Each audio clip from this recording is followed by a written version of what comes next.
Okay, good afternoon. I'm Ruth Montgomery. I'm here representing the Yale HIPC group. I'm delighted to be with this wonderful group of scientists today and as a part of this really tremendously powerful program.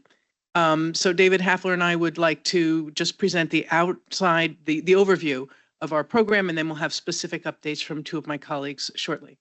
So we have 3 cohorts of patients in our U19 program. Each one is immunologically specialized and vulnerable, and we're looking at vaccine responses in this group.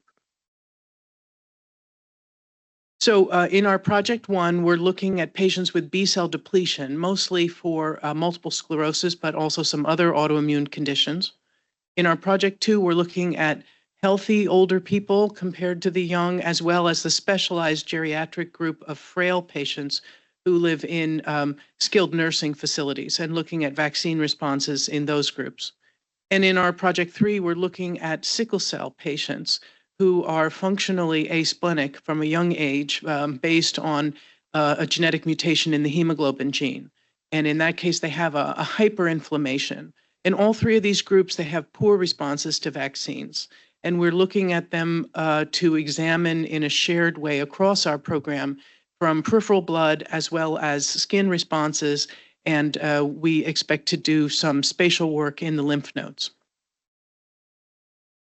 So each of the 3 groups I'm showing you here, the B-cell depleted, the aging, and the sickle cell, are being tested with a particular vaccine, as well as we expect to do a shared vaccine across all groups.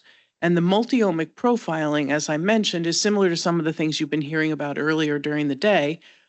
We have transcriptional and metabolomic and proteomic differences, as well as profiling of immune cell frequency and function. So we use CyTOF, we use single cell sequencing, flow, spatial transcriptomics, which we do with Rongfan and Yang Liu at Yale, and proteomics, which we do in collaboration with Hanno Steen at Boston Children's. And then all of our data sets are combined together and dropped in the lap of our wonderful colleague, Steve Kleinstein, and he and his team have put together signatures and understanding of differential expression and differential effects of the different programs we're seeing in our multi-omic sets. So this is a picture of us at one of our receptions. I don't have all the names listed on the slide, but we do have a really strong group at Yale, and we do list their names as we go through with the particular parts of the data that we're showing. So Project 1, you'll hear more about today from Mary Tomeko. These are the B-cell depleted patients. Project 2, you'll hear about from Al Shaw, the aging patients. And you heard earlier today on our Lyme supplement from Linda Bockenstedt, and we also have a poster on that work. The other parts of our project include the sickle cell Project 3, which I'll not dwell on today, our administrative core, and our informatics core data management, which is, as I mentioned, Steve Kleinstein. The multi-omics core, which includes all of our processing that we do in a shared manner across our cohorts, and then the clinical core D, which Al Shaw also runs.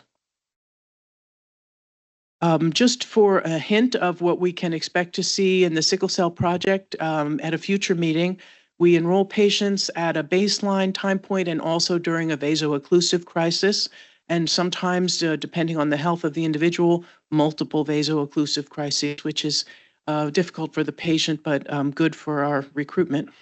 And then we compare within a patient along those longitudinal scales, and that work is ongoing now. So the flash talks, you have already heard Linda Bockenstedt talking about the cutaneous T-cell responses in the skin of Lyme disease patients, and you also already heard Lei Ying talk about her new model of robust modeling of signaling. And tomorrow, please make sure to stop by Adele's poster to get some of the details of the Lyme disease work. So now I'll pass on to Al Shaw to give you his update.